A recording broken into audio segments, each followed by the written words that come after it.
გიორგი ექიმო, ხშირად გვეკითხებიან, რატომ არის მნიშვნელოვანი კანის სკრინინგი? სტატისტიკურად ყოველი 100 ადამიანიდან დაახლოებით 80 ცხოვრების განმავლობაში ერთხელ მაინც გარკვეული დერმატოლოგიური კანის დაავადება სხვადასხვა სიხშირით, სხვადასხვა სიმძიმით უვლინდება.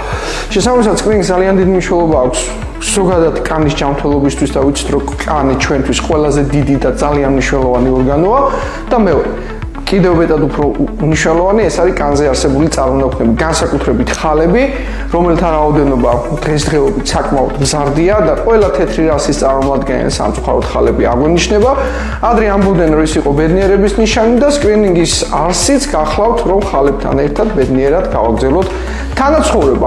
ან დავიმშვიდობოთ მარტივად და კომფორტულად, რა თქმა უნდა, ნაწიბურების გარეშე. მოკლედ რომ გვიამბოთ როზაციისა და მისი სიმპტომების შესახებ. როზაცია კანის ქრონიკული ან თებითი მორეციდივე დაავადება, რომელიც ძირითადად აზიანებს სახის ცენტრალურ ნაწილს, შუბლი, ნიკაპი, ცხვირი, ლოყები. მისი გამოვლინებებია კანის სიწითლე, სახეზე გამოხატული კაპილარული ქსელი, ტელიანგი ექტაზიები, პაპულოპუსტულოზური გამონაყარი, სიმხურვალისა და წვის შეგრძნება პერიოდულად. ნინო ექიმო, ხშირად გვისმევენ შეკითხვას, შეიძლება თუ არა ნარკოზის გარეშე ხალის ან წარმონაქმნის ქირურგიული გზით მოცილება. ძალიან ხშირად არის ეს კითხვა დასმული. ხალის სანამი წარმონაქმნის მოცილება ქირურგიული გზით, ადგილობრივი ანესთეზით არის შესაძლებელი. ესე იგი, დამოკიდებული არის, რა თქმა უნდა, წარმონაქმნის ზომაზე, ანატომიურ მდებარეობაზე, ასევე პაციენტის ასაკზე. თუ პაციენტი არის ძალიან პატარა ასაკით, არის ბავშვობის ასაკს გულისხმობთ, რა თქმა უნდა, შეიძლება ვერ მოხდეს ამ შემთხვევაში ადგილობრივი ანესთეზით გაკეთება წარმონაქმნის, თუმცა ამ დროსაც ხდება რისკების და სარგებლის შეფასება, თუ რამდენად აუცილებელია წარმონაქმნის ამოკვეთა, რომ გაკეთდეს ზოგადი ანესთეზია.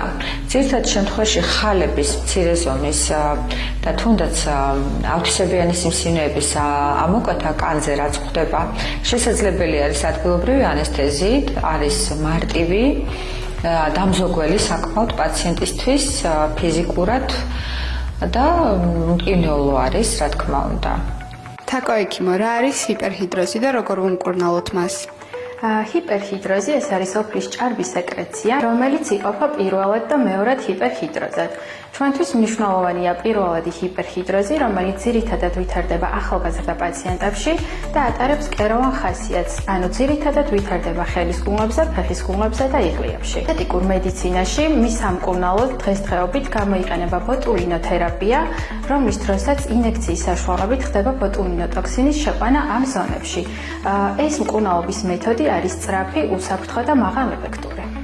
ხაჩნა ექიმო, თუ შეიძლება 2 წუთით შეკითხვა გვაქვს. გიხსნით. როგორც ვიცით, ზაფხული გვიახლოვდება. მტერთან დაკავშირებით რაიმე საპრევენციო რჩევებს ხომ არ მოგცემდით? ზაფხულის მოახლოებასთან ერთად მნიშვნელოვანია ღია ფეხსაცმელის გამოყენება, რათა არ შეიქმნას ტენიანი, მეტად ტენიანი გარემო და ხოლო უჟანგბადო გარემოში და ოქრიანობის მომატებასთან ერთად იმატებს ბაქტერიული ინფექციების რისკი. ამიტომ მნიშვნელოვანი არის განიავება ტერფების, სწორი ჰიგიენა და საჭიროების შემთხვევაში პოდოლოგთან ვიზიტი.